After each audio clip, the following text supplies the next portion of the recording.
Welcome to the Derek Loudermilk Show. This is episode 355 with Maryn Hope Azoff.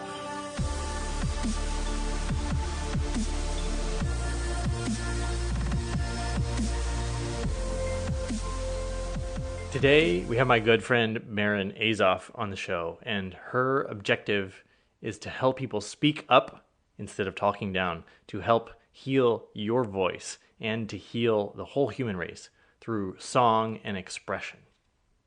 I was on her vocal transformation retreat in California a couple months ago, and I was just blown away by how she showed up, by everything that she was teaching us, but also by the amazing transformation that I saw people go through on this retreat. And we're going to talk a little bit about that in this interview. Maryn has developed this whole system of vocal transformation, and we won't go through the system today because that's been covered in other podcasts, but we will talk about how she, over decades, created this system and became this evolved, expressive, pure person that you'll hear her show up as, and how she was able to blend these different areas of classical vocal training, psychedelic and plant medicine work, Buddhist tradition, biohacking, all these different things that she blends together in her teaching. We're going to talk about things like how the voice magnifies the law of attraction. We're going to talk about her and her partner Patrick's pretty special relationship, how it's founded on radical honesty. I got to see that firsthand. Patrick was also at this retreat in California. You know, my life has been full of magical, synchronistic things happening since that retreat. One of the things we talk about is how people started telling me, and they tell Maryn all the time, things that they've never told anybody else. So we talk about what is this that it's opening in ourselves and in other people when we do this work. We talk about how mastering our ego and our relationship with our ego creates this new way of being. We're going to talk about sex and sex as a creative force throughout history. And she tells some really amazing adventure stories. You know, we're going to dig more into her backstory, including the time when she had to sing herself for hours to the hospital in the middle of nowhere when she had broken her arm in Fiji. And as you may be able to tell, there's no one anywhere in the world quite like Maryn. So if you're ready, let's go!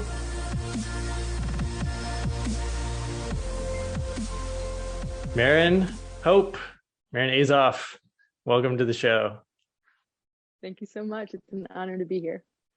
And this is exactly 40 days since we last saw each other, because I've been chanting for 40 days as my homework assignment from your retreat in California.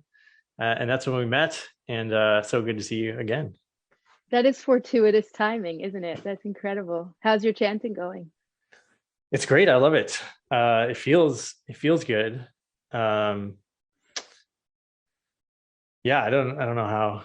I haven't really noticed a change, but so okay, let's give some context. So this retreat in California, I think, is a great place for us to start this conversation, because a friend of mine, a mutual friend, someone who's been on this show before, I've been on her show, Beth Weinstein, the host of the Psychedelic Entrepreneur podcast, she said, "You'll love Maryn. You got to go. This is powerful work." And that was really all it took. I trust Beth. She said, go. And I felt like I needed something, and it worked out. So when I tell people about it, however I tell them, they say, I need that. Sometimes I say, oh, I was working on my voice, and it's, you're learning about the chakras. But we did all this other stuff. We did singing and chanting and dancing and saunas and ice plunges and hiking and medicine work, psychedelics, and all of these things to open up how we speak. But I'd love to just hear from you. You call it vocal transformation, but it is so broad. I'd love to hear, how you describe it. So this work is a way to find the power of your voice. And most people, when they hear vocal transformation, they think it's about singing. And singing is a definite byproduct and an awesome piece of what you can accomplish from the work. But the work itself is actually about getting or feeling and owning the full vibrational frequency of your voice. The reason why in those retreats we do all those different things is because it has to be embodied for it to be your full voice. Your authentic voice comes from your entire vessel. Most humans are relegating their voice to their throat and their nose and their facial resonators, right? We are afraid to get in and to see what's like living inside these tissues, but your voice is your soul's dynamic life urge for truthful expression.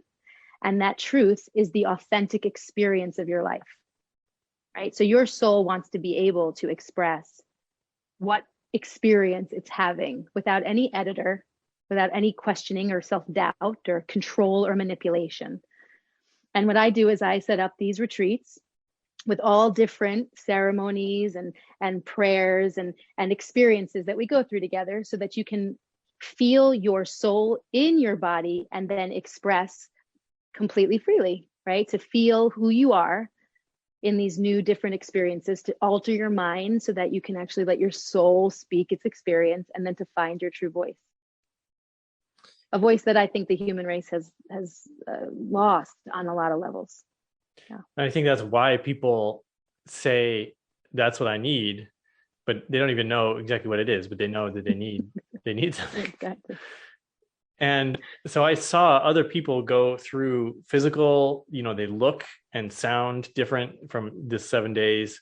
A friend, Connie, right? She healed her knees as a byproduct of working on her voice, which was amazing. And people were crying and saying, they looked at things they've never looked at in themselves before. And I mean, even just doing that kind of stuff is a powerful experience. How did you get to create the vocal transformation work? How did you get to this place? So I was a professional singer. They found my voice when I was 5 years old and they started training me. Right. So I learned my teachers in my school. I have a very funny story where I was in a pageant in kindergarten and I was supposed to not sing. It wasn't my job to sing. There was this little boy who was supposed to sing God Bless America in this pageant. And I was just saying a little speech about like Abraham Lincoln. It was like this Americana theme. And the day before the pageant, his mother came in and said, he can't sing God Bless America. We're Jehovah's Witnesses. He cannot say that word. We didn't know he had volunteered to do this. So I saw my teachers in a state of, well, who's going to sing this? And I just said, I'll do it. Right. And they didn't know that I could sing. I don't know that I knew. I mean, I must have known that I could sing. I can't remember if I was singing back then, but I just saw that they needed help. And that's kind of who I've always been since I've come here. I see a hole that needs filling and I'll go and fill it. Right. So yeah, I said yes and I sang, and my parents tell me the story. They were crying. Everyone was handing tissues to my mother. Oh my God, this girl can sing, right? So what happens when they find a talent? When someone finds a talent at a young age, is they throw you in. There you go. Here's lessons. You're going to learn how to do this. You're going to be a star, right? And I was all on board for that. I loved it. I loved the attention. I was really into it. And I loved that attention because there was other things going on in my life that were actually quite hard at that time, which is part of what this work has come to. And I wouldn't have known that until I was 33 years old. So fast forward to some deep trauma work and finding out like what started to happen at that point. It was a time in my life where I would have been quiet, but something in my soul just reached out, and then they taught me how to sing. So the foundation of the work is there's classical voice training involved in this. I know the muscles and how the voice works. I even use this voice sometimes in ways beyond what a classical voice training would give you, because even that is limited in its approach, right? So from learning how to use my voice classically, and can I interrupt you again really quick? Mm-hmm. Because I was telling someone about again the retreat. I told a lot of people, and they said, "Oh, Azoff, there was an Azoff in the record industry. Like someone's last name was Azoff. Was that your family in the music biz?" His name's Irving Azoff. He's very big in the music industry. He doesn't even know that I exist. But you're related. We're related. It's a very funny phenomenon in my family. He's got this huge success in the music industry, and I have this voice. I've always had this very powerful voice, but we're not the two sides, the East Coast and the West Coast. It's kind of like the the gangs. We're not connected to each other. So one day maybe Irv and I will meet each other, and I will be able to say, here, we're in the same family, and this is the work that I do, this vocal work. It's I could probably benefit like 90% of the people he assigned. I could probably go in there and really help them activate deeper into their art and deeper into their voice. And maybe one day that'll happen. Well, let's send him this interview and see what he thinks. Let's do that. That's a great idea. Sorry. But yeah, yeah, for sure. So the work started there, I would say, but I was singing professionally, and that was my goal, right? That was my whole identity, was around like being a professional singer. That comes with so much pressure. The pressure of the human voice, when you find you have a talent, you just have to be the best at it. We go into that competitive spirit. We have to audition. We have to get roles. We have to keep on, getting better at this so that we could be the best. And there was just a lot of that growing up, where I was solely focused on the performance aspect of it and missing out on what I now know, which is why we have a voice and what the medicine that our voice is for ourselves and the world. Right. Did you love it at the time? For sure. Yeah. It was definitely, there was pressure of like always being really good. I remember when I was younger, I'd always get sick before my opening nights of performances that I was in. I'd have like 102 fever, and I'd always have to do the first performance sick and push myself through this fever. Now, if you go into the chakra work, which comes into this vocal work, that's all solar plexus speaking, right? The fire inside of us. The solar plexus is your house of your ego, and it's where your insecurity lives. So nervousness and insecurity and doubt would bring the fire, which would then, of course, give me that fever. And now I understand that as an adult, but as a child, I was just sabotaging myself because my solar plexus was activating because of fear that was taking over, that I wasn't going to be good enough, or that I was going to crack on that high note, or that something was going to go wrong, right? So many of us have stage fright. We get it. It feels like your heart starts to race, your tongue goes numb, all the energy moves up towards the head. You can't catch your breath. You can't get underneath it, right? And your voice gets really shaky and breaky because there's so much energy moving into the throat and into the head, because all of your prana is moving up towards head because you're freaking out, right? So that was happening to me, but I loved it. I mean, my whole identity was wrapped around being a singer, until I started to really resent that, right? As you get older, you're like, who's Maryn without that, right? And so I started to really want to know what was going on beyond just the singing voice. And the singing voice was given to me as performance, right? I now know that singing is prayer, right? So there's a very different way of looking at your voice, is the offering of your spirit to the world. The vibrational power of your spirit moves through your earth body, and that offers a frequency to the planet. If you're looking at a quantum level to this earth and not our ego and self identities, if you're looking at a quantum level, it's one energy, it's one soul. We individualize into these bodies, and we have sovereignty over this, or responsibility over this incarnation, we'll say. But everything you do in this life affects the entire grid of energy that we're all part of. There is no separation between anything. It's very illusory, the separation.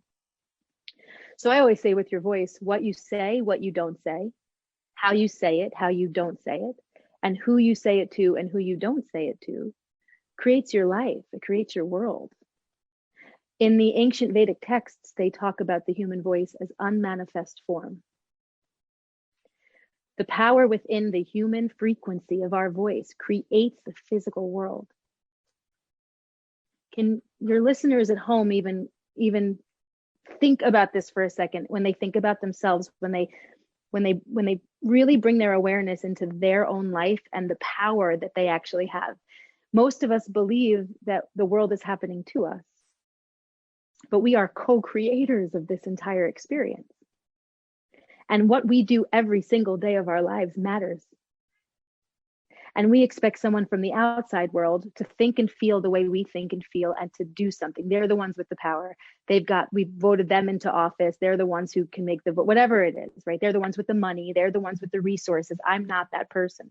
But meanwhile, you have a cosmic spirit that is running through every cell of your earth intelligence, your body.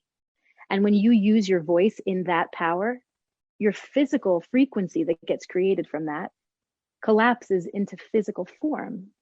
Even though the human voice is not seen by the eye, right? It's a physically measurable thing.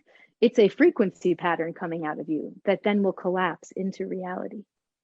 Can you right? give maybe an example of what that looks like when like the expression I heard recently is densifying into matter, what that could actually be?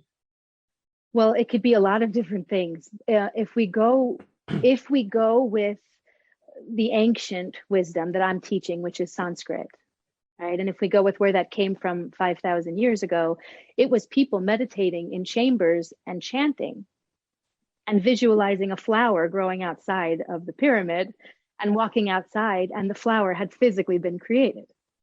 Like, it's that kind of physical power. People don't like when I say this because it feels like witchy, but it's not witchy, but we're casting spells, right? So we literally can physically create form. And that's the extreme case where you have really practiced and honed the craft, right? There's a certain level as you practice these practices and these teachings where you can actually, you are the Godhead in form, which is not true of everybody right now. But you can actually build and build upon this power and ultimately earn the ability to create the world. But that's the extreme case. Let's go into what everyone's experiencing. But really quick, I just want to hear, like, when you want to make something, when you want to use your voice to make the physical reality, like what do you do? Okay, so there's one example. If it's, say, like, I'm going to use the typical example, which is not normally what I'm asking for, but let's just say your people out there need to make some money, right? That's what everyone's thinking about these days. I need to get that thing. I don't have the cash for it, or I can't pay my rent or whatever. We need money. Physical prayer, vocal prayer. I pray in the 8 directions. I pair my breath and my voice, and I send it into the 8 directions out loud. And I magnetize that into my reality. And it works. Right. So first is, most people don't even want to ask for it. That's the first thing. They don't believe they're worthy of it, so they won't actually state it. Right. The first thing is actually owning what you need and what you want, and being able to feel your ability to get that thing. And then, not, God, please give this to me, but instead, in an affirmative, I have this. This is mine. Right? So there's a certain energy that has to go along with it. If you're constantly, and you know this from the law of attraction stuff, and your voice is just a major magnifier for that law of attraction. But if you go out and say, please, God, make peace, right? Then you're asking God to do something that you have to first create within you. But if you can within you hold the feeling of peace and say, the world is peaceful, you will start to create that reality. The other thing is in relationships, right? So we're all doing this together, and how we speak to each other makes such a huge difference, right? To physically manifest your world is to bring all the energies in service to the thing that it is that you want. So for me, honestly speaking is the key, right? To know how to speak, first of all, what you need, to ask for what you need in the world, and to know how to speak when things aren't working for you as well, so that you can create boundaries so that certain things stop happening to you. This is enormous. Most people are not empowered enough in their voice to even know what they need, right? That's the first step. We have to know who we are, and we have to know what world we want to create. And once we get there, then we have to empower our voices to ask for it, right? And I see this in my kids, but I see it in a lot of grown-ups, like something that you have to ask them to ask for the thing. Like, I can't cut my food. I can't get my clothes on. Do you want to ask for help? Like, I can ask for help, and then they do it. But with, even with people in business, like, would you like me to help you with that? Or do you want to keep banging your head against the wall? Exactly. And you're so good at that. You're so good at helping people. But that is the fear of rejection, I think, is what stops most people. And I think that's what stops the voice in general. Most human beings at some point when they were a child expressed themselves freely and were told that it was not okay. And that's the beginning of the issue around the voice. And it happens super young when we're very vulnerable. So you said something in your honesty and someone either told you were stupid, you sang and someone said you can't sing, you shouldn't sing, or your brother made fun of you, or someone, someone told you that you sucked, right? Or you asked for something at a time or acted in a certain way that felt very natural to you and someone around you said, no, you're not allowed to do that. That's the majority of it. I'd say that third one, because parenting is such a difficult thing to do. But when your child is just acting like a child without any, they don't know what they're doing is wrong or is not allowed or whatever, but they're just doing what consciousness is naturally doing through them. And then they get in trouble for it. They think, oh my God, I can't just follow my instincts. I'm being trained. Like, I'm not okay. And that's like the first big wound in the voice. My kids are super loud, and they will come in speaking at like a 10 out of 10, like, I have a story to tell you. Oh my God. And it's sometimes very hard on the nervous system, especially if you're coming from a peaceful place and you're like, I need you to be much quieter than that. And I'm also aware, like when I'm saying, I'm like, oh, am I like clamping down on his expression because can't handle this intense loudness? It's well, how would you say that? Let's use that as an example. So why not use it as a form of education? You first, of course, what would you say to your child? You don't want him to not tell you what he has to tell you. You want to hear it. So of course, the first thing you would say is that honesty. I really want to hear what you have to say. I'm excited. I hear that you're excited. I'm a little bit tired right now, or that volume is a little bit too much for me. Can we just bring it down? Your voice has a lot of different volumes, right? Maybe we try to say this at like a medium volume, but I want to hear it. Come on, tell me, right? And to approach it in a way where they're being educated that they can use their voice in different ways and that it doesn't always have to be a 10, but that you, instead of going like, oh my God, you're so loud and hurting their feelings, you approach it in a way that they can learn from it and they know that you still want to hear what they have to say. Yes, that feels amazing. That's good. 10 points. And when you're talking to adults, right? It's so easy to do this to a child, because you care for a child and you want to nurture a child and you don't want to screw up your children, and parents feel a lot of pressure around that.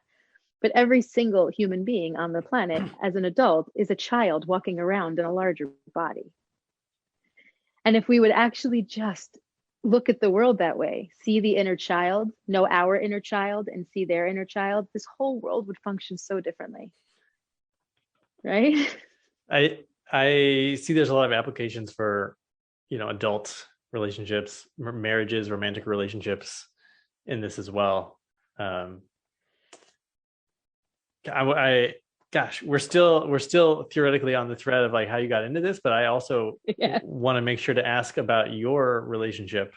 You and Patrick, your partner, was also at the retreat, and I saw and heard you say like this is the first relationship where it's like, I'm not sure the words you were using, but it's whole, complete. We have this respect. We could all see that. In a lot of ways, of course, every relationship's still messy to some degree, I'm sure. But yeah, would love to hear if we're talking about then how this applies interpersonally. Maybe we could just touch on that.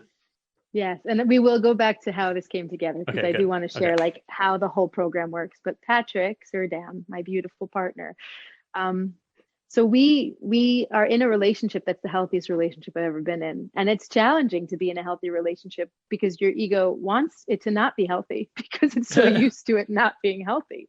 And so you look for what to pick on because it's too good almost, right? I think a lot of humans in the world can fall into that category of when's the other shoe going to fall? When's this going to end? How's this person going to break my heart? Can I trust? All those things, right? So the story of our relationship is we both swore off relationship for a minute. We both took a series of a time of abstinence where we decided to do a lot of self-work and not be always in the mirror of another person and how they see us, but instead really look at who we are and know ourselves completely, and then enter a relationship as a whole person. And I think that was huge, for both of us beforehand, to know where our boundaries are and what feels good for us, and also to just love ourselves again. Because when you're in enough toxic relationships, you really can start to doubt whether or not what's best for you, or like what's right or what's wrong, and there's just a codependence that gets formed when you're in a lot of relationships. So we took that pause. But then when we met each other, when we decided we wanted to try to have a relationship, right, there was both an element of fear. For both of us, there was I don't think I want to get back into it. I've been through this a lot. It takes a lot of energy and a lot of work. And we were both professionally doing our own things and feeling really good in our lives. And we didn't necessarily want to screw it up with all this crazy stuff that comes up with sexuality and relationship and intimacy and all of that, right? But we trusted it and decided to enter a relationship of radical honesty. And this has changed my life. Even if Patrick and I do not last till the last breath that we both have on this earth, we will never not be loving each other, no matter what he does or doesn't do, or I do and don't do. And this is something that we know in our hearts to be true. So with that, there's so much respect and adoration that I haven't experienced in other relationships. He was afraid to break my heart, right? He's broken many hearts before. And I was afraid to mess things up and have my heart broken. And I don't know, I've screwed things up too, right? And so we decided when we started that we were going to not keep anything from each other ever, even though sometimes he says things that can take my breath away and make me have to like process where that might be coming from. And even though I might do things that is like, this woman, I don't even know who this woman is. This is like, because we're both so consciously free, we allow ourselves to be who we are all the time, right? So because of our radical honesty, we share with each other whatever is coming up. You don't have to tell them every time you go to the bathroom and every time you like brush your teeth, not that kind of stuff, right? But like anything that's stirring inside, or any things that want to be done, or other desires or other things, just anything that comes up that most people would keep inside. You know, you have a dream and it's, oh God, if I told my partner this dream, they'd think, they'd start to not trust me or something. It could be a lot of things, right? But it doesn't matter. He knows he can tell me absolutely everything. And I him. And even if it's hard, it's a hard pill to swallow, or it's something that is like, knowing that we are not going to suddenly find out that a secret's been kept, or that, someone saw I'm doing something that I know nothing about, and there's anything between us. Knowing that that's not there is freedom that I've never experienced before. And I can ask him for anything I need. He can do the same.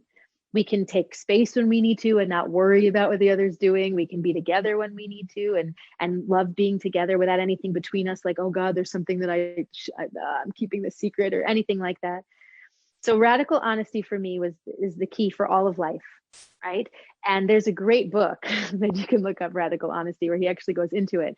And the story of Patrick and myself was that I asked for radical honesty and he actually had the book when I asked for it. So that was like, God winking, as they call it, or like the universe being like, yep, it's time. And so we've entered a relationship where I don't want him to be anybody else than who he is. And he doesn't want me to be anybody else than who I am. And I think that because of our early childhood traumas, because of these core wounds that most of us never go in and heal, we are always trying to make our partner fit our paradigm of what a person is supposed to be, what love is supposed to look like, instead of fully allowing a person to be a person and loving them in their fullest expression. Right? And so I wouldn't say that we're 100% perfect, like there's work, love is work. Love is deepening and deepening and deepening every day, right? That's love. Have you ever struggled with the radical honesty part where you wanted to withhold something? For sure. Yeah. There are times where, yes, actually, I'm thinking of one right now. There are times when you think, well, this person will be hurt by this, but there's no reason for them to be hurt by it, because it doesn't really, I still love them, and whatever happened here, whatever I'm doing there, like they're not going to like this, and I don't want them to look at me a certain way. So yeah, there are definitely times where we, on both sides, I can recall actually just one occasion for each of us that really stick out, where it took a little while for that to come out. We're like, we held it for a little while, and then we're like, you know what, I got to tell you, like I almost didn't tell you, and I got to tell you. And that actually brought us much closer together, right? So instead of being like, well, why didn't you tell me? And what are you keeping from me? It's this, okay, well, thank you. Because what we find is in that moment, you're always hitting on a core wound, right? In a moment where I don't want to tell him that, or I don't want to tell her that, right? That's always because if that comes out, your fear of rejection about something that you're really trying to protect, some core wound there is so strong. But when you actually say it out loud, it's so freeing, right? I work with students who tell me things that they've never told anybody, right? It's all confidential. I'm in a completely non-judgmental frame of mind. I have killed my judgment of self and other. As far as I see the human race, we are consciousness moving. We are the culmination of cosmic consciousness and earth consciousness working together. And our beautiful souls get the grand experience of that dance and of learning how to create with those two powers, right?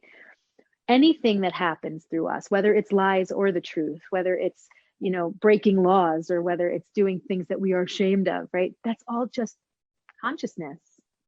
Because it's happening, it happens, right? For me, take yourself off the hook or off the cross, right? And realize that what's happening to you is what humans do this. You're never going to be the only person in the world that's lied, that's stolen, that's cheated, that's, whatever it might be, that's even killed another person. I mean, think about the worst things that you could think of. We do that sometimes, right? So what it is to find out why. Why are you doing it? What are you getting from it? Or what are you not getting from it? But why, what are you punishing yourself over? There's a million reasons why we do the things we do, right? So I work with people who tell me things that they've never let anybody else hear, because they know that it dies here with me. I won't share it. And that it's safe to say it because I'm going to love you regardless, right? Because we are love. We are love. It is love, right? And with that, confession. yes, except the difference between my confession and the other is you don't have to say a Hail Mary to be forgiven. You don't have to, there's nothing to prove to a God that you are. In my world, every single thing that we do is an experience that we have to learn very valuable lessons about how to evolve consciousness, right? So lying doesn't feel good. Murdering someone doesn't feel good. Stealing doesn't feel good. And it can get worse and worse and worse as you go down those feelings. But every single thing that you do is for that moment that you realize, I don't want to feel this way anymore. I'm not going to do that anymore, right? And the moment that healing has occurred, that you do not do it, that's forgiveness is there already. You didn't need me to forgive you. You don't need your ex-partner whose heart you broke to forgive you either. It's nice to have it. It's nice to experience that solace, right? But at the same time, you do that yourself with God or whatever that entity is to you. There's no name for it. It's your own existence, right? That has to heal those wounds. And that person whose heart you broke, this is going to be a very unpopular stance. I already can hear it as it comes out of my mouth. They needed their heart broken. So every person that's involved in the story is getting for their soul exactly what it needs to learn what to evolve through. As far as I'm concerned, this is not chaos. This is a beautiful, coordinated plan. There's a lot going on in perfection. And the more medicine work I do, which is another leg of this work, right? The more I understand that truth, that this is not just some random happening of events. There are gene lines that are holding stories that we must live through so that we can evolve our genetics. And you're part of that story, whether you want to be or not. But you did want to be because you're here and you actually got a ticket to the best show possible. You are consciousness able to create. It's like humans, to be a human being is the rarest, precious, most beautiful gift on earth, right? And even the pain, I've been broken, I've been raped, I've been beaten, I've been lied to, I've been cheated on, I've been I've been dragged through the mud as a person. And I've also done things, not all those things, like I've done things myself, right? And it's all been for the experience of what it means to be on earth. Earth is dirty.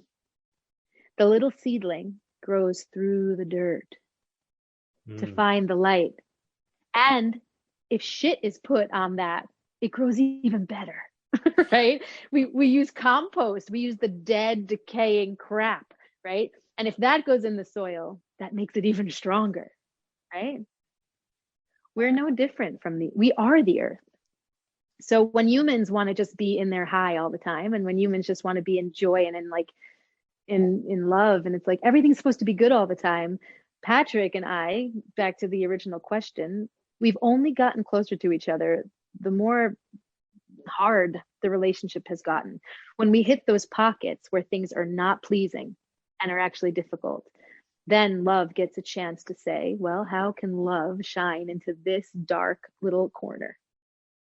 And when we can actually get that to happen, the feeling is so delicious. Like we just get closer and closer to each other, right? Instead of just, you're not being who I need you to be right now. I don't think we should be together anymore. You're not good for me, right? How do we actually work on how to bring love in between two things that seemingly are a little different, right? Incredible. I wanted to let you know that after the retreat, I had that same experience where people would tell me things that they had never told anyone before. Normally, I'm a podcast host and I ask people questions and they tell me the answers. But this was a little bit different in that, I sit down to coffee with someone who I don't know very well, and within 15 minutes, they're telling me something, and they're like, I've never told anyone this before. I'm like, why are you telling me? Well, there you have it. So there is an exact example of how your voice is manifesting the world. You are a frequency pattern. And everything in that frequency pattern is either attracting what it needs towards it or polarizing what it does not need for its own journey. This is the power of the vocal transformation work. We're bringing into our lives what is unhealed within us, and those relationships that we're in are helping us to get to that place of healing, that place of that time where I say, once you stop doing the things you're doing because you no longer need to do it and you're forgiven. It's like the universe just looks at you and says, they got there, hallelujah, yay, right? Not they're going to be in the fiery pits of hell for all of eternity for all that stuff they did 5 years ago, right? That's not the conversation. So you came to a retreat where you infused your actual frequency with that radical honesty. People were sharing, you were sharing. You were able to open up and talk about things that maybe you just don't talk about with the everyday person. And that becomes part of your energy grid. And now when someone else is around you, they feel safe to tell you things because you are literally vibrating. It's safe to tell me things. I tell people things. I've been in a room where people have told me things. You can tell me things. And now those people don't realize that on a conscious level, on a mental level, but their physical body is being stirred by what frequencies you're sending out of your body. And this is how we're always interacting with each other. We are transmitters and receptors energetically. The mind and the words and all that actually gets in the way half the time. We're actually feeling each other on much deeper levels, right? So thank you for bringing me back. You're a wonderful podcast host because you're really good at bringing it back in when I was in the middle of saying. We don't know where this is going. So. I was in the middle of saying that people tell me things that they haven't told anybody ever. And I can tell you story after story where in that moment, it's almost like a cork is being pulled out of a bottle and there's a release, right? And it either will open up to a wellspring of tears or breathing patterns change. And there's like a release, a big release in the body that creates space for something new to enter where that story was holding space, right? And what your voice is doing, or that their voices were doing, constantly manipulating and moving around that story that's sitting in there holding space, right? So now there's an opportunity of real growth. There's an opportunity of seeing life actually change in the physical form. And I have a few stories where just the sharing of it out loud moves it into movement where suddenly families were healed. Or that relationship, that person that calls you, you finally tell me the story, and then that person who you haven't spoken to in years randomly calls you because it's ready. It's time to heal it now, right? But it wouldn't have been unless you actually started to move it out of your system, right? It's magic, but it's not. I mean, it's life. I know the wonder and magic of what it means to be a human being because I experience my voice free all the time, and I help people come to these new awarenesses of what the power of their voice holds for their life all the time. And the power in it is why I do this work. I am tired of the narrative that humans are the problem, right? I'm really tired of hearing that we are the cancers of the world and that the world is going to end, or that we're going to be the end of this world, or that the earth is going to shake us off. You know, I hear people rooting for the earth winning, right? And I know what we're capable of. Which All is, humans, that's, every it's really human, weird to think about that, like rooting against your own race. yourself almost. Yeah, Yeah. exactly. But that's because we live in a society that has filled us with self-loathing. When religion put God outside of us, we now feel unworthy of that connection. When God only wants us to embody him, her, it, and to create, we literally have the power of the creation inside of our body. We build the cities and we tear them down. We are the Shiva. We are the Shakti. So if a human could step back into that power and understand what their capabilities truly are, this world is not coming to its end. It's coming to its rebirth. It's coming to its next level of life, because the human race itself is going through an evolution that will evolve the entire planet. So my work as a vocal transformation coach, and why for me the voice has been, it is my path. It was my destiny. It's my natural path. And there are many ways to find your power. But if your voice is not free to express its truest authentic expression, to speak the truth of the experience, to trust its instincts, its intelligences, and actually share that out in the world, someone else is driving this ship. You are following, right? And when you actually start to awaken your voice, it's not just your voice, it's not your ego, because your true authentic voice is not your ego. It is literally your soul's consciousness and the earth's consciousness working through you. You can only get to your full access of your voice when the ego is not driving the show. When literally you are a channel for the divinity that you are. So I have seen humans step into this power. I've helped for over a decade. Humans come into this power and how their life changes, their money flow changes, their loving relationships change. They have children they never thought they could have. They build careers they never thought they could build. They heal all sorts of past trauma in their life that they have been to therapists for years and sat on couches and talked about, but still in their physical anatomy, the diseases are still there, right? Cured themselves of body illness that has come from long-term residual trauma that's sitting inside their body. When you witness this, when you actually live this, as I do, all you want is for every human being to remember, right? Yeah. Just remember who you are and wake up already. Tell me what you want. Tell me what you need. Tell me what your heart truly desires. Because you're going to find that when your heart is able to speak for itself instead of your head, which has been programmed by your society, but when your heart, which is your all-knowing center of truth, can speak its truest desire, everybody's going to feel the same way. We all have the same desire, and we don't want to die. We don't want to see the death of creatures, and we don't want to see the death of rainforests, and we don't want to see life itself, which is so fragile and precious, destroyed at our hand. But there's something that is blocking us, and it is this early childhood trauma that the vocal transformation work helps you move through, right? That stands in your way of remembering that you yourself can be the change. Thank you, Gandhi. Be the change you want to see in the world. It's not that hard. It just takes confidence, courage, and a true belief in yourself, knowing who you are. Right? Yeah, as you know, as you say, be the change. Like it's such the words themselves. You're like, yeah, heck yeah.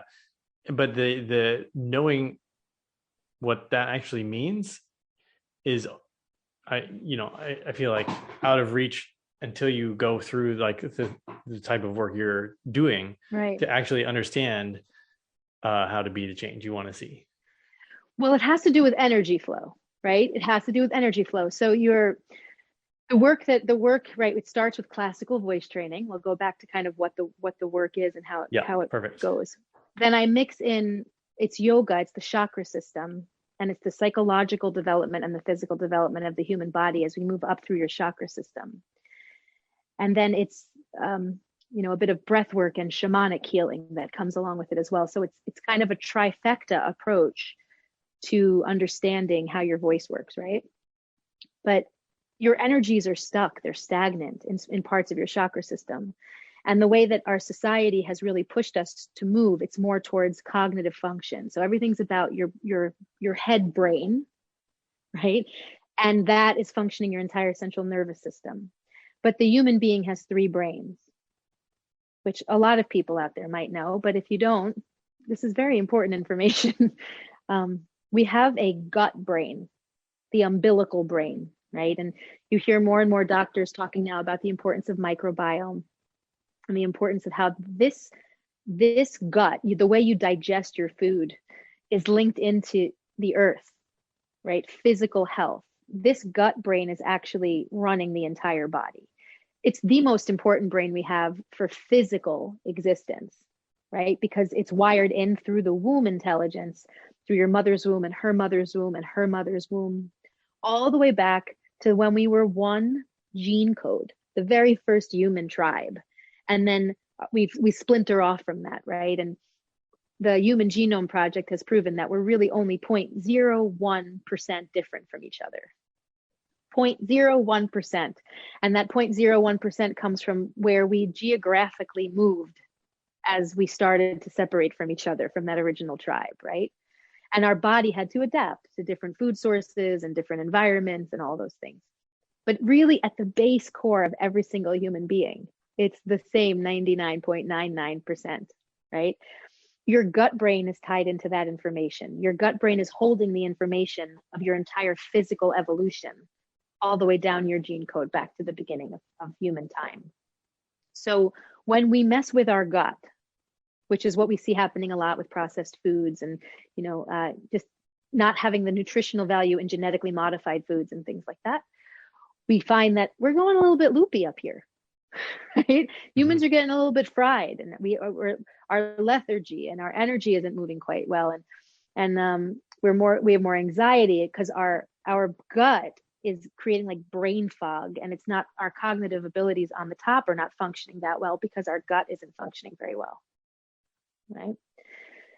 The gut is affecting these other two brains. Your second brain is your chi brain, your heart-centered brain, which they would say is your emotional brain, but it's your feeling brain, right? It's the part of you that actually takes the gut information up towards the heart center, which is the center of this is the most powerful brain we have. Human beings are heart-centered when we're functioning optimally, because the heart is bringing the collective of the cognitive brain, which is up here, and the gut brain up towards it, right? The heart sits in the center of these two brains and brings this information in to function together.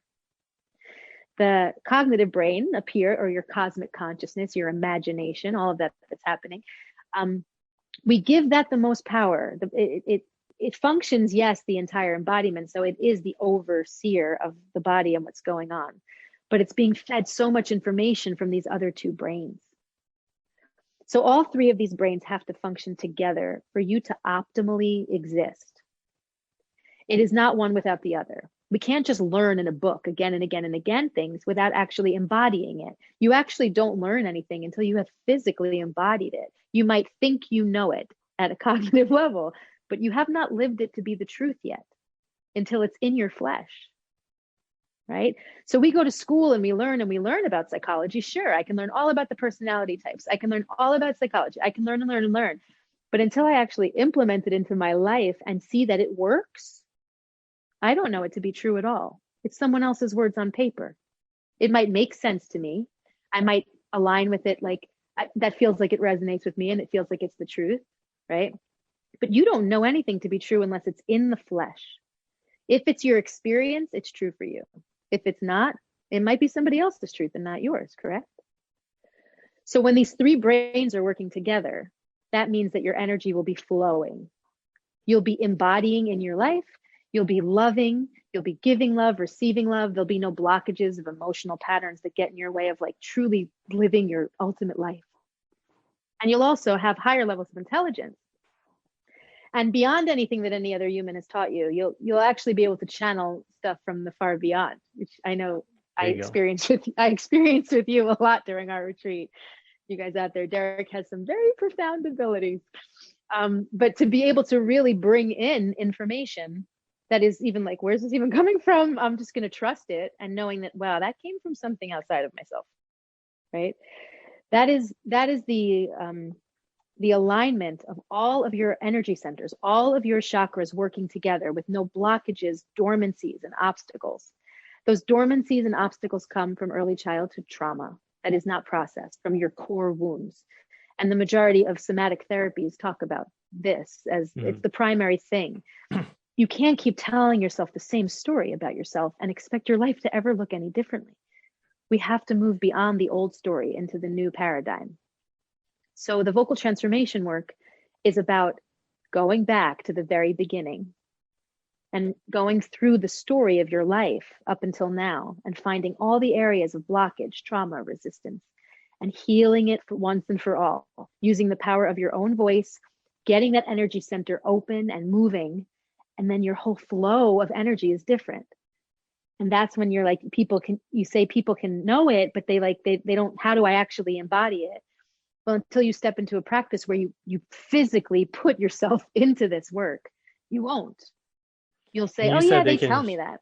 Heal themselves once and for all. You can heal yourself once and for all. I literally call this a rebirthing process. Like, people come in if they're ready. If you're not ready to rebirth, you will not rebirth. Your mind is so strong. Your ego is so strong. The game of mastery over your ego it's the ultimate game of life, right? To me, it's the key to the kingdom of heaven on earth. But it's something that you have to have. You have to want it. And if you show up to it, you can do it. Every human being can. The Buddha gave us a full pathway of how that's possible, right? And there are many paths, but your voice is a key path to finding that enlightenment. You know, that's the other thing. I don't think humans are necessarily ready for enlightenment.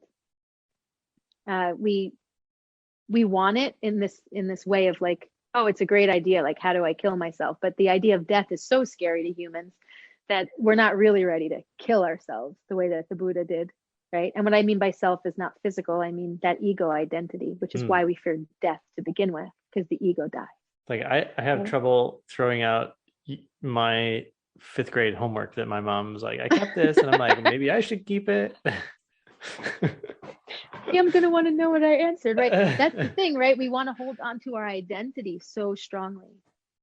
So right now, human beings, as I see it, are in the middle of an evolution from solar plexus to heart chakra, right? If we look back at the human race all the way back at the beginning, we were at a root chakra level of existence. It was all survival.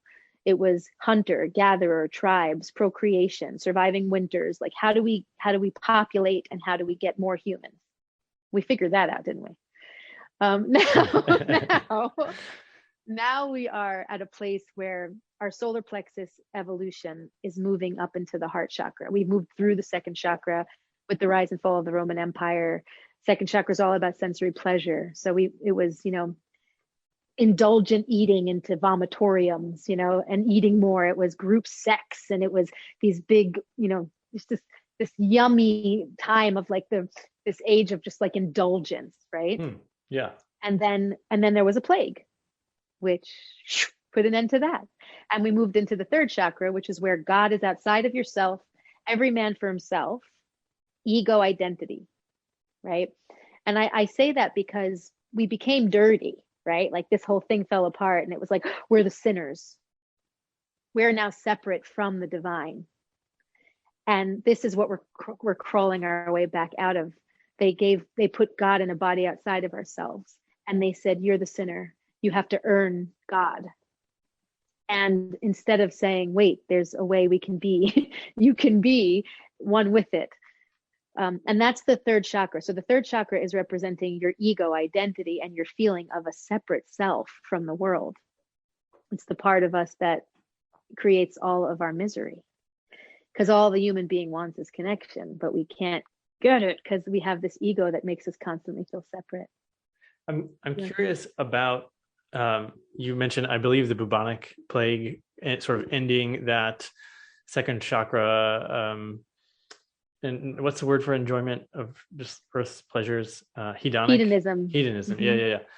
Yeah. So the plague came and sort of reset things, and we had the Dark Ages.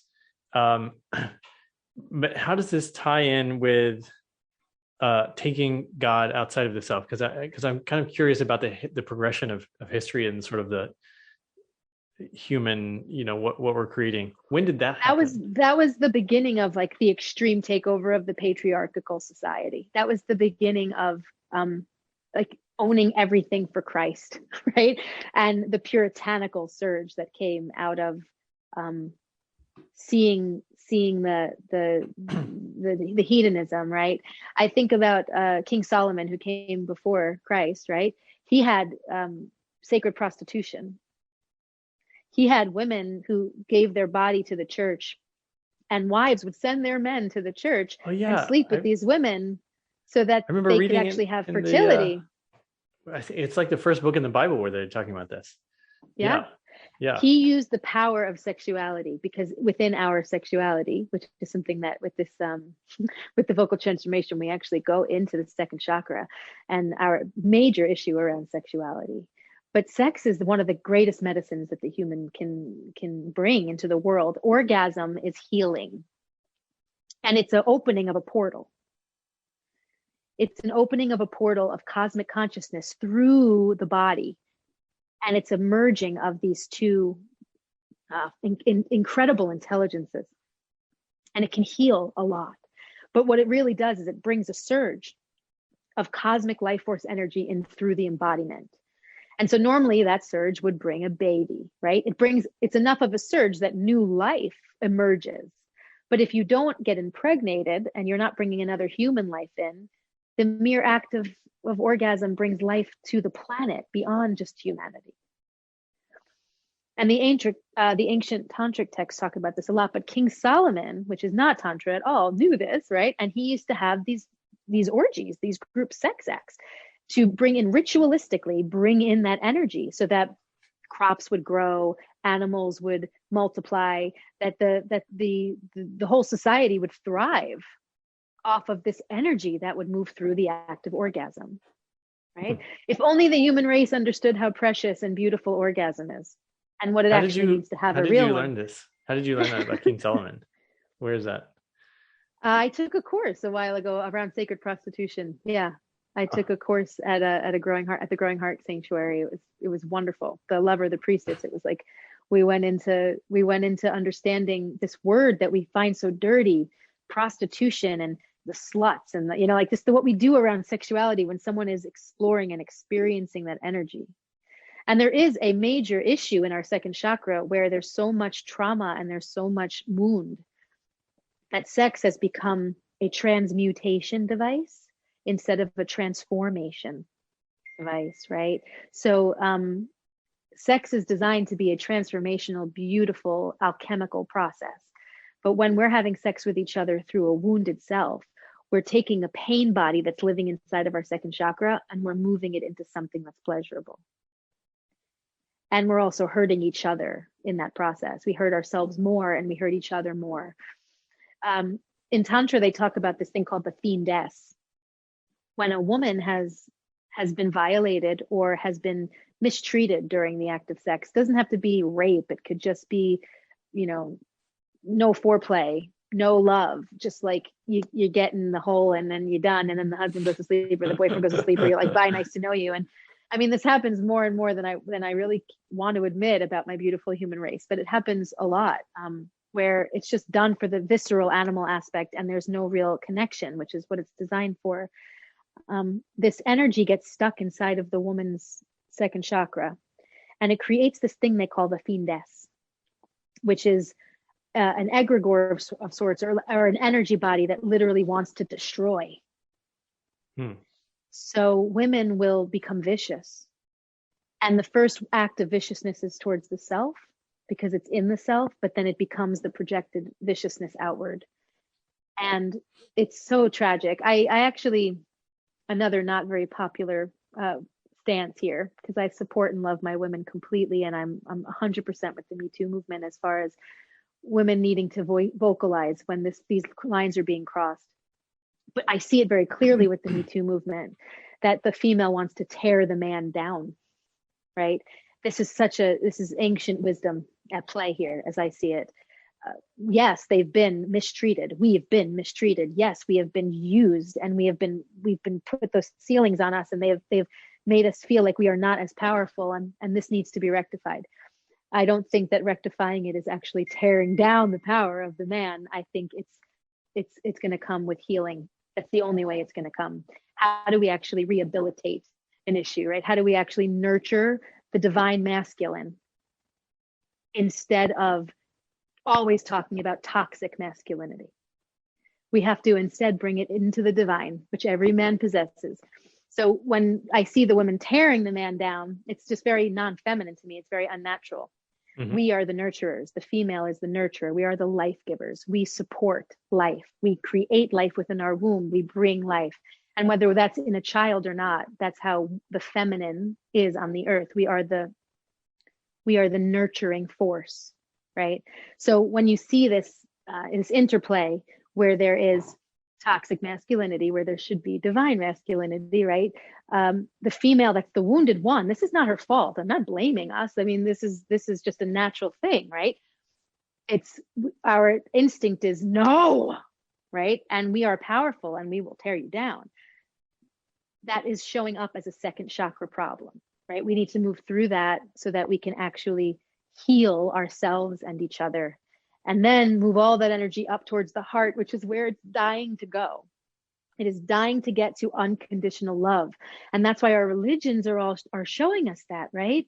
God, the unconditional love of Christ that lives within our own being when we allow all of this to heal so that we can move up through, right? So we come out of the second chakra and we move into third chakra, which is the separate sense of self. So Puritanism comes out of that time, right? And this idea of like isolation and sex only for procreation, and we can't enjoy this, we just have to like do this. Of course, everyone's still out there doing their things behind the closed doors because now it's a sin and now you have to like hide it, right? But still, no, it's just marriage for procreation, and it's just everything's got to be super pure, and you have to prove yourself. You have to prove yourself that you're okay. You have to control yourself, and you have to, whatever. And then in that solar plexus where guilt and shame and all that lives, if you can't control your natural animal instincts. And so we're here right now in a very big way, the development of our ego and who we think we are, and our idea of who we are, right? And that's all solar plexus work. And as I see right now with all of the arguments that we're having, we're seeing the vaxxed and the non-vaxxed, we're seeing the Republicans and the Democrats, we're seeing the race wars, we're seeing all of this like isolation and separation. And yes, it's all very valid to what's happening, but what it's breeding is more of a distance. It's breeding more of a separation from each other. It's from a self-loathing that's creating an outward loathing. And literally, the third chakra is pulling apart. Our ego identity is becoming so strong that during this time of COVID, families are falling apart. Friendships are ending. Communities are breaking apart over differing ideas over what is going on, right? This is all ultimately to lead us to the heart chakra, because plagues come to the human race to wake us up, right? And so right now it's painful and it hurts. Nobody sees me. Nobody appreciates me. Nobody understands me. You're not like me, right? And that at some point, that pain is going to get so severe that we're not going to have a choice but to move on from that, right? So I know it's hard right now for everybody, but I see the next step, which is ultimately after the solar plexus, this ego breaks. There's only one place to go, and it's back to connection. It's back to our heart center. It's back to love. So for somebody listening that's experienced what you're talking about, which I think probably a lot of us have, in terms of being like thinking someone else is wrong or has lost it, or they're just not seeing what you're seeing, besides doing vocal transformation work, what would you suggest to address that within yourself? Self-love is the ultimate thing. And so for me, meditation, it's never been a more important time to take a meditation practice. There's so much external input. There's so much misinformation and information. There's so many altering ideas. There's so much of the unknown that is being blasted into us. And because of our need for safety, humans want to belong so desperately. We just want to belong. So even in this fight, we're fighting, I belong to this group. I belong to this group. We belong somewhere, so we feel okay. You know, like, I all agree with these people. I belong in something. You belonged the moment you were born. You came into this earth, you belong. There is nowhere else you belong more than on this planet. Whatever your opinion is, whatever your desires are, whatever it is, the earth welcomed you, and your soul was incarnated into this reality. You belong here while you're here, right? You don't need another human being to tell you that. You don't need anybody else in this race to make you feel like you belong. Instead, go inward and find your light again. The work is about remembering who you are innately. So meditation is a way to quiet the mind, all the thoughts, all the anxieties, all the stresses, like to quiet all the inputs and to get down to the truth that lives inside your being. If you're not going to do the vocal work, which is a moving meditation, it is meditation work, but if you're not going to do that, it's silence in a world of chaos will start to allow you to hear this voice, the heart voice. We just need to tune back in.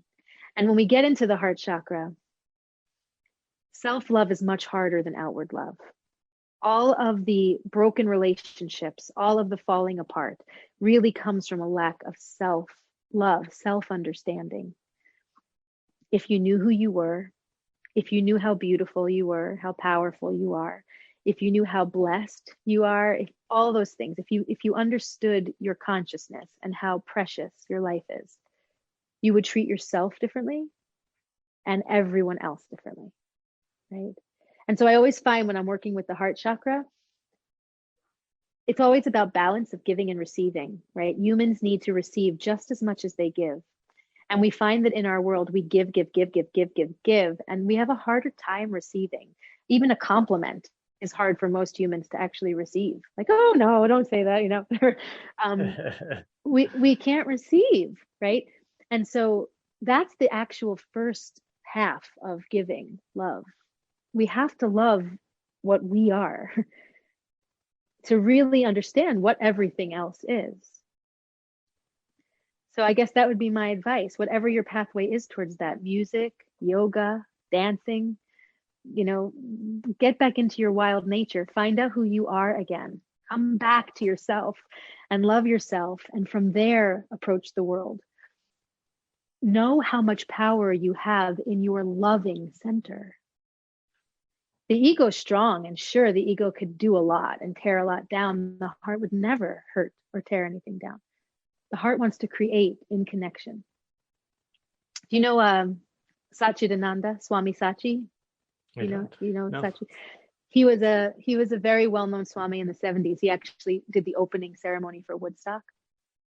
Okay. He was giving a talk one day, and they asked him to speak about the difference between illness and wellness. And without saying a word, he turned around to a whiteboard that was behind him, and he wrote the words illness and wellness.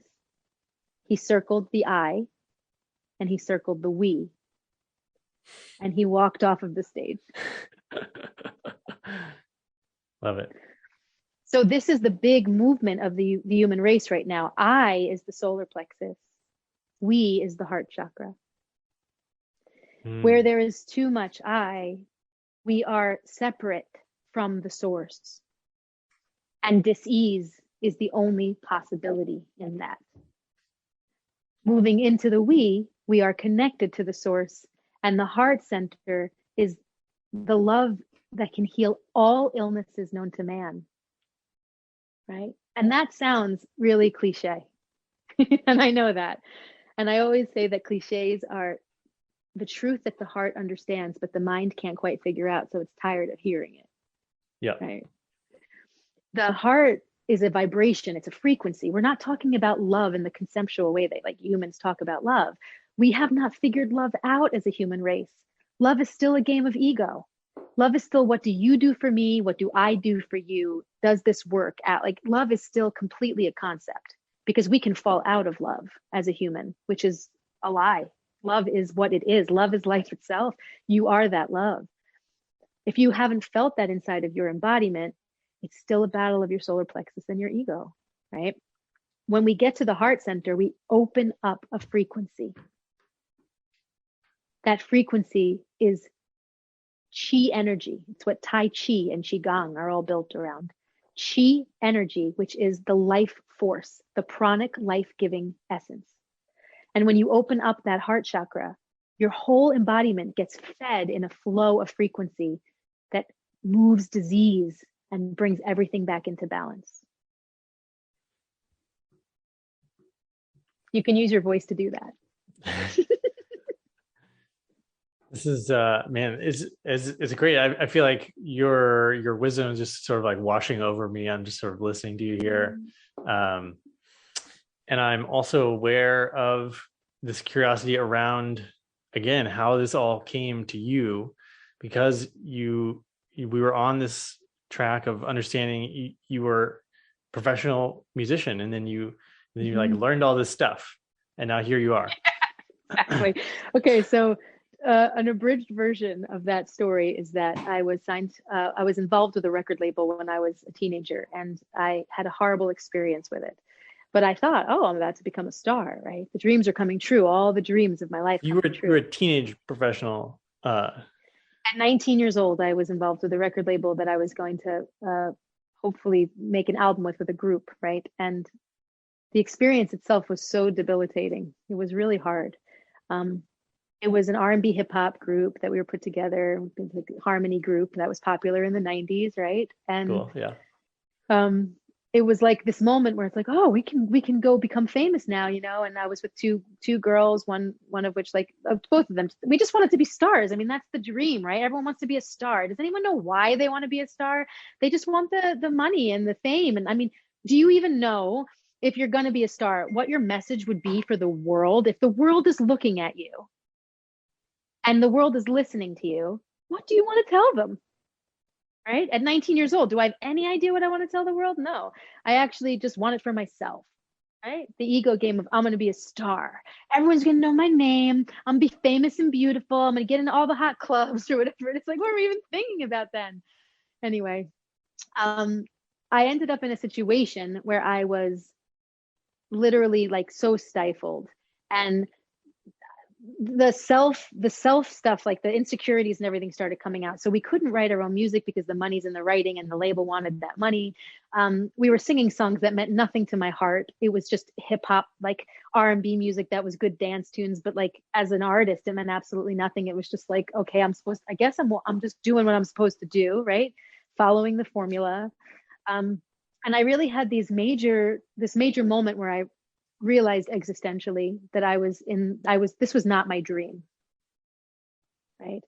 And so I ended up quitting, and I needed to find out who I was beyond being a singer. I stopped singing for 7 years. How far did you get before you quit? Like, were you doing shows? Did you start recording? We were recording an album. Yeah, we started recording an album. Did you just walk off and I just walked away. Who's coming with me? Yeah, no one came with me. I was in a situation where I was being mistreated sexually by the person who was in charge of the group. And I was with a man at the time who was signed to a Christian record label, of all things. So he was going into a studio every day and he was singing about Christ and God and love. And like, he was in like his super spiritual place. And I was going in and singing about clubs and broken hearts and love and like all that typical music that we sing about, like, oh, how bad it is, whatever, and how hot I am. And then I realized, like, the juxtaposition of that, like, I know why he was put in my life, to see what was going on, to see some of my behaviors that were really not functional. And so I quit and just decided to walk away. And I'm like, I'm not a singer anymore. If this is the dream, I'm not doing it. I'm leaving. So I didn't know what to do with myself at all. I ended up going to beauty school of all things, because at that point I'd been a performer my entire life. So I was really good at doing makeup. And I decided I was going to do, I don't even wear makeup, how people can grow. But I decided to to become a professional makeup artist. So I needed a license for that. And very, very early on in that schooling, I found body work and facials and energy healing. Mm-hmm. And I realized that I have hands that work as a healer, and that there were these gifts that started opening up inside of me. We all have these gifts, by the way. Every single one of us is a healer when we open up to this ability, right? But I was young and I had not even ever thought of these things. And I started to notice I could feel the energy in the human body. I could help people with pains. I like, okay, I'm a healer. So I dove really deep into learning about the body, muscles, the bones, the energies, the chakras, the whole thing, how the healing works, how it all is. And then I ended up moving to Australia. I'm telling you a very abridged, there's a lot of story here, but I ended up moving to Australia, and I found myself there. I opened an organic cafe when I was living there, and I ended up finding my way to an ashram where I learned about the power of chanting and mantra. And I witnessed with my eyes what mantra can do on a physical level. I was living on this ashram, which was a place where the whole valley was dry and arid and cracked from 35 years of drought in Australia. Yet this farm that this ashram was bountiful. It was growing all sorts of produce and food, like none of the other land that was in this valley. Was this in Queensland? Where was this? It was in New South Wales. It was in Cessnock. Okay. It was in the valley outside of Sydney. Yeah. Because I remember now, you and I share our love of the most magical place in the world, which is the Atherton Tablelands. Yes, the Tablelands. Oh God, do I love it up there? I love Australia so much. Yeah, I remember also there that I went on a tour once, and the guy there was like, "What's the oldest tree here?" And there were these like huge trees, and it was this tiny little tree that was standing next to all these big trees, and it was a cycad that had been there for thousands of years, like since the dinosaurs, and it was like so short, and they grow like every 150 years they grow like a centimeter. You know, it's like this great, but it was this little, and everyone, of course, like these big trees, and it was this, and it was like, no, it's this tiny one. It was like amazing. I love that place. Anyway, what was I saying? This fertile valley. Yeah. So I saw the power of the chanting, not only what it was doing in my own body, my health was improving, my eyesight was improving, my hearing, like everything became so sharp when I was doing this chanting work. But I also was able to see the effect of it, because at that time in Australia, there were water restrictions. You couldn't use a certain amount of water, because otherwise they would just like lower the water pressure, or they would turn your water off and fine you. So we were following all the regulations. The only difference between us and everybody else who couldn't grow anything was that we had a daily practice of chanting on the land, very specific mantras, right? So I saw it, I witnessed it. This is what I was talking about before with the embodiment, right? Nobody could take away from me the fact that I lived the truth, that these sounds on a vibrational level align you with the grid of the earth and actually connect you to the source of life, and then give you the ability to work within that, to create your own life and to create the outer world beyond your own life, like to really be a part of the much larger picture, right? So that was a major opening for me. And I had this moment where I realized, oh, my voice is not for singing professionally. It's for prayer. The power of the prayer is actually what my voice is for. And that's what I kind of decided, right? Then I went whitewater rafting in Fiji and broke my arm really badly. And when I broke my arm, I sang. And there was a 3.5-hour car ride with a fractured arm and nobody bracing it. And it was, it's quite a story. And I sang to soothe myself. Right. And the amazing story, the Fijians in the front of this like off-roading 4-wheel drive vehicle that were like going through the jungle. Especially bumpy. Yeah. Super bumpy. And they just kept giving me songs to sing. so that I just stayed in song, so that I wasn't crying or screaming, but instead I was just like soothing myself, right? So all of that comes out to a really botched surgery in Australia, and I end up with a paralyzed right arm. And they tell me that they don't know if they're going to be able to fix it. And I have no choice but to go back to the United States to find a doctor who can. So my life in Australia comes to a close, and my whole world gets totally turned on its head. I had money, now it's all gone. I had like everything, like my whole life, which is how she works sometimes when you really have to change. And I welcome it. It's like one of the greatest things. So she ends up, the universe ends up bringing me back to New York, and I find an amazing surgeon, and it takes about a year and a half to get my arm back. But in that process, I met my first shaman. And if I didn't get back to New York, I never would have met this shaman who changed my life. So in my first ceremony with him, I had a vision of what I would call God. But I don't know if I'd call it God, of course, because God is everything. But it was, just white light booming all around, everything illuminated, a feeling of just love unconditionally in the cells. And it felt like my cells were separating, right? And this booming voice, androgynous voice, comes from this light and tells me that I've been ignoring a gift that I've been given. And I said, well, what's the gift? And this voice says, your voice. And I immediately collapsed in that moment, right? Like shame. In this way of, I know that I can sing. I've always had this ability. Like, I know that this was a birthright because it was like, it came so young, but it's just not what I want it to be. Like, I have no idea what to do with this voice. I went and I got signed and the whole thing with the label, but it's not what I'm here to do, and I don't know what I'm supposed to do with this. And this voice says to me, I've given you the voice for healing. When you use your voice, you heal your body. When someone else hears that, they get that vibration of that healing into their body, and they themselves are healed. It's the most healing tool for the human race, our own voice. We go to singing bowls and gongs and tuning forks, all very valuable, all very important, right? Guitars and pianos and all of these instruments that, yes, we know music heals. We know that our body heals, right? But your own voice is your own tool, completely adjusted, telling your soul is basically reading the grid of your embodiment and moving its own frequency through the cells and moving out energy as it does it, right? So this is the primary tool. But for other human beings, let's say a piano has ivory and metal and wood, right? And when a great pianist gets with that piano, they can translate all their emotions into that piano, and you can feel from that what they're feeling, and it can just bathe over you, and you can release, and you can cry, and you can be moved, right? But with the human voice, there's zero translation necessary.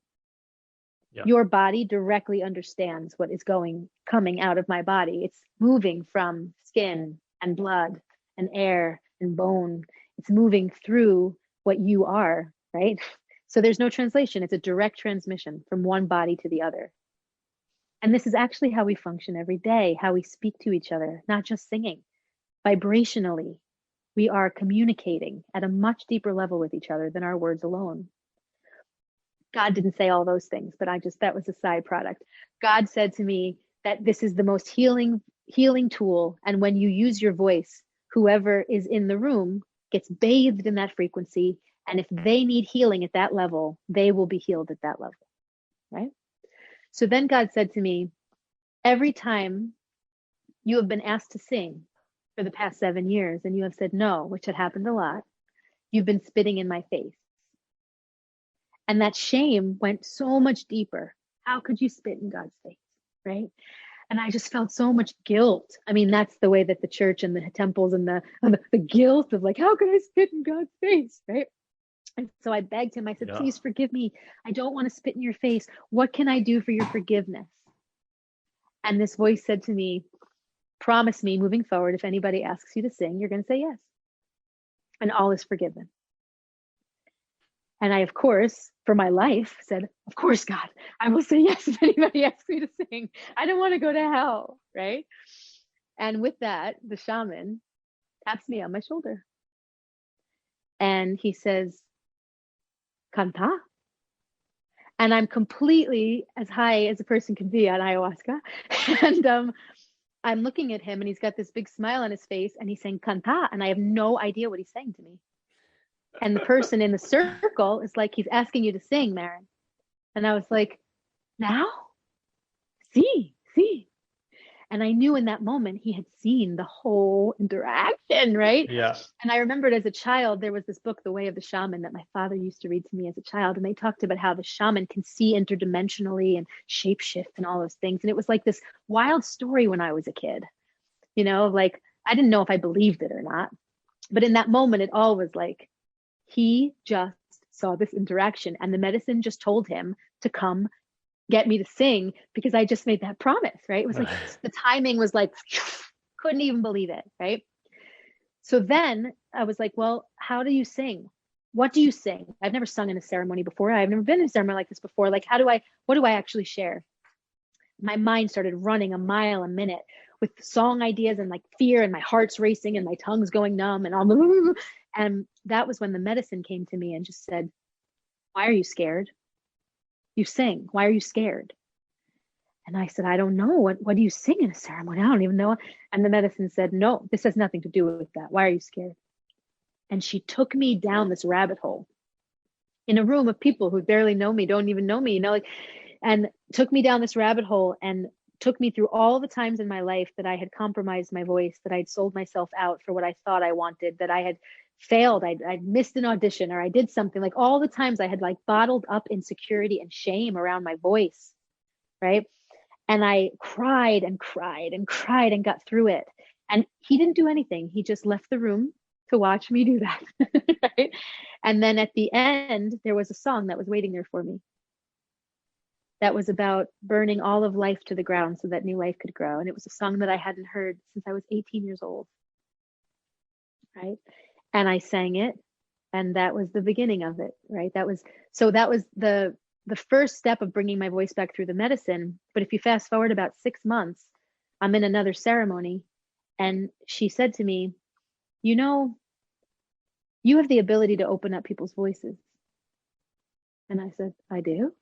And she said to me, do you know that, do you notice that every time someone comes into ceremony, like they inevitably want to sing, they want to use their voice? And I said, I had noticed it. Yeah, like I started singing again, and so had my community that it was building now. Like people were starting to use their voice. And she said, this is me freeing the soul. When you can liberate your voice, you can heal all of that. And you know how to do this. Do you ever wonder why you took so many different life turns? I mean, my life chapter after chapter has been so random, right? She's like, do you ever wonder why? And I was like, kind of. I just thought I'm just flying by the seat of my pants here, you know? And she literally, in vision, in ceremony, showed me in 3-dimensional grid the entire program that I teach now. And she showed me how all the different things, all the different nuggets I'd collected over time, when you overlap them, the yoga, the chanting, the psychology, the body work, the professional singing, and now the shamanic, right? Mm-hmm. How it all moves in to unlock each of these centers and to ultimately liberate the entire voice so that the voice can heal itself and thusly the world. Because once you actually free your own voice, you will use it for good. This is the innate truth of our existence. All human beings are innately good.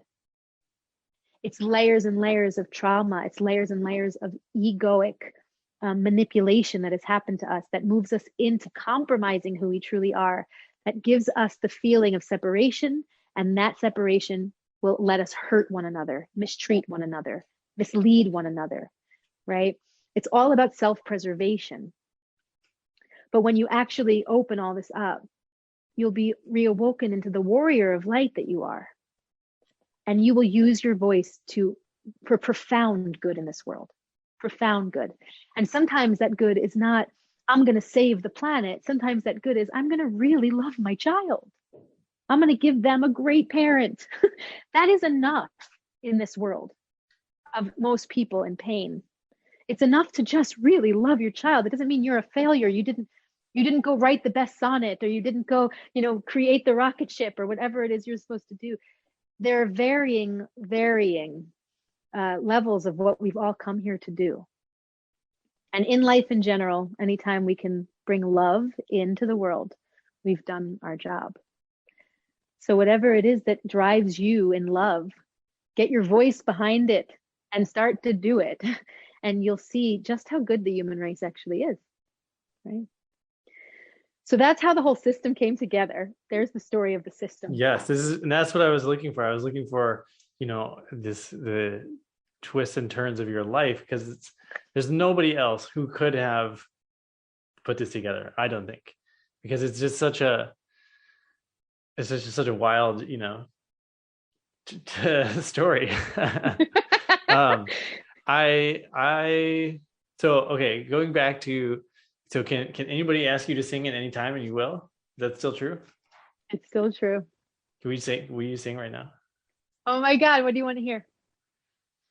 I don't know how good our how good it will show up in the audio or the video, but I mean, just something that feels good for you to sing. Okay. Do you want to hear the song that I sang in the ceremony, since I just told the story? Yeah.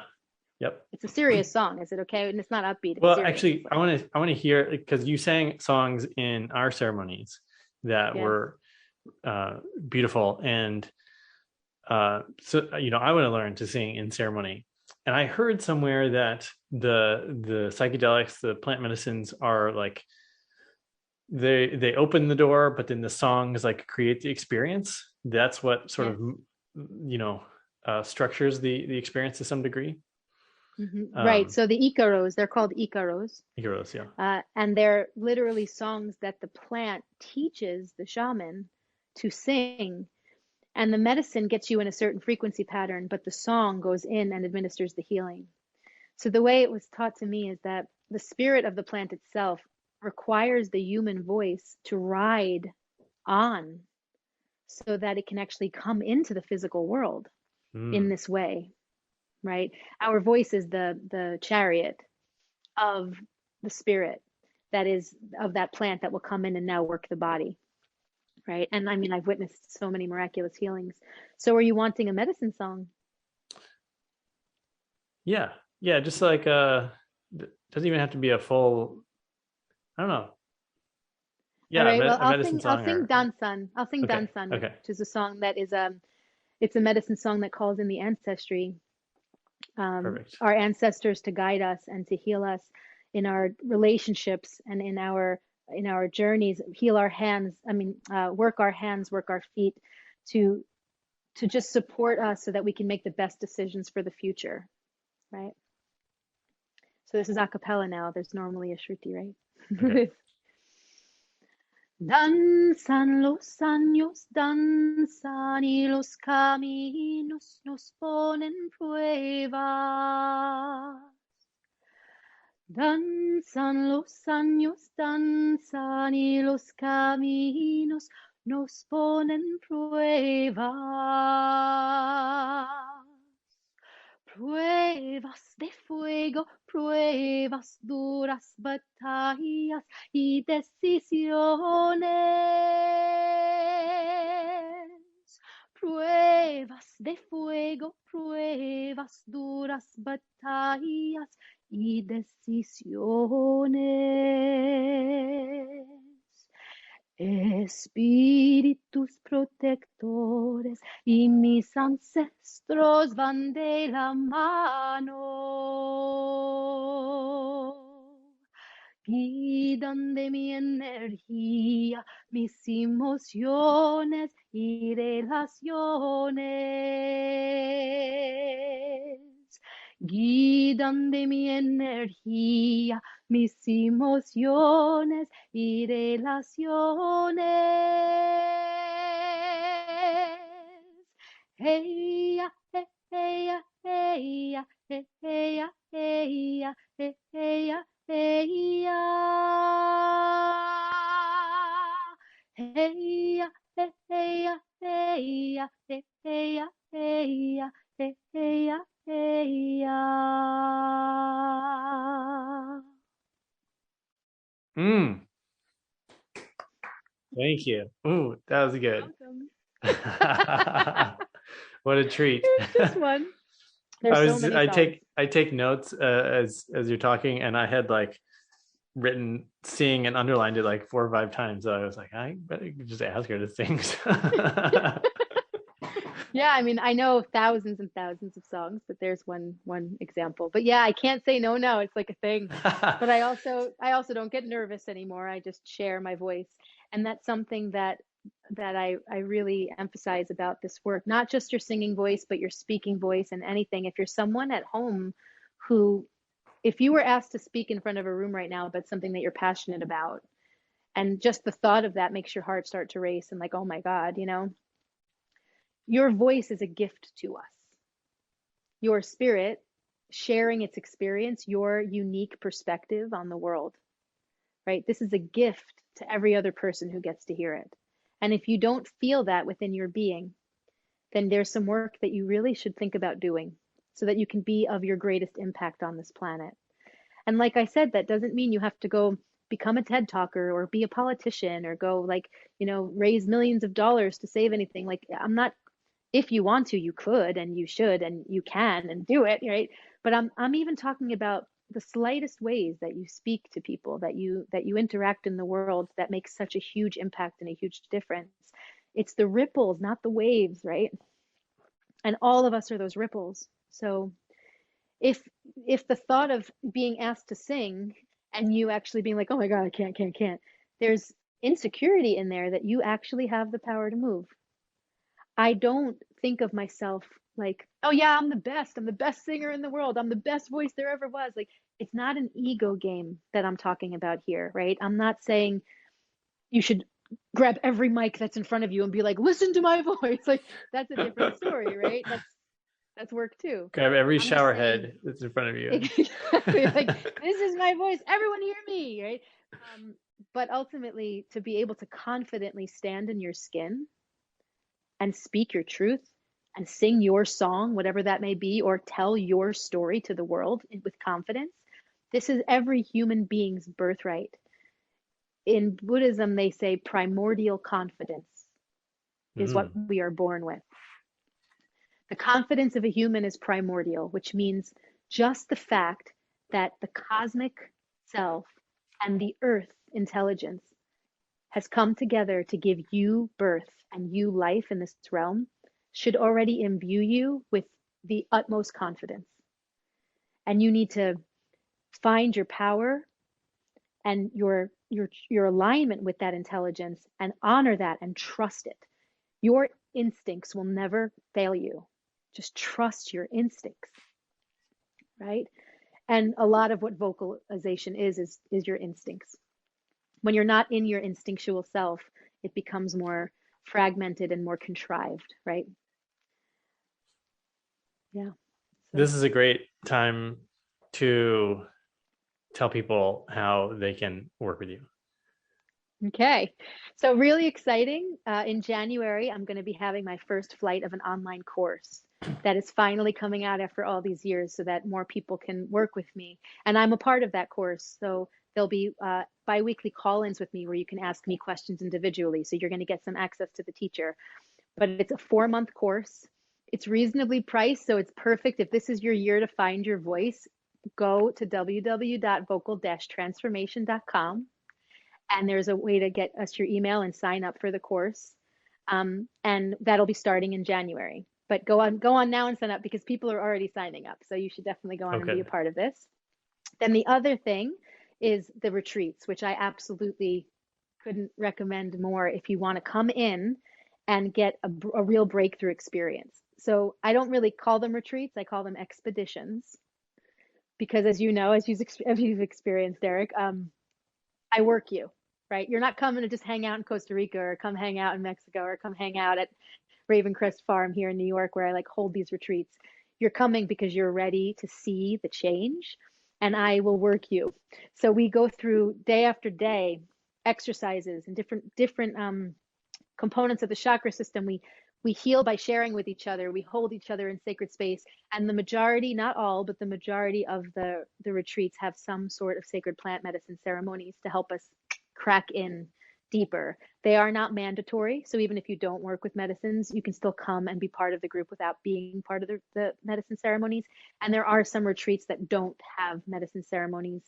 One will be here in New York State next July, in this next coming summer in New York, if you're in the US. But I hold retreats in Costa Rica, in other places of the world as well, in California. But if you just go on to vocal-transformation.com, you can see where the retreats are, and you can also email the website and get any of your questions answered. Perfect. Yeah, I'm probably be in that course as well for folks listening, and super exciting. And I I love the thought of you expanding this reach to help more, having experienced it. So yeah, thank you so much for your work. I want to acknowledge you for just being amazing, and your stories today, and teaching so much. So thanks for coming on the show, and thanks for everything else. Thank you so much for having me. Bye-bye.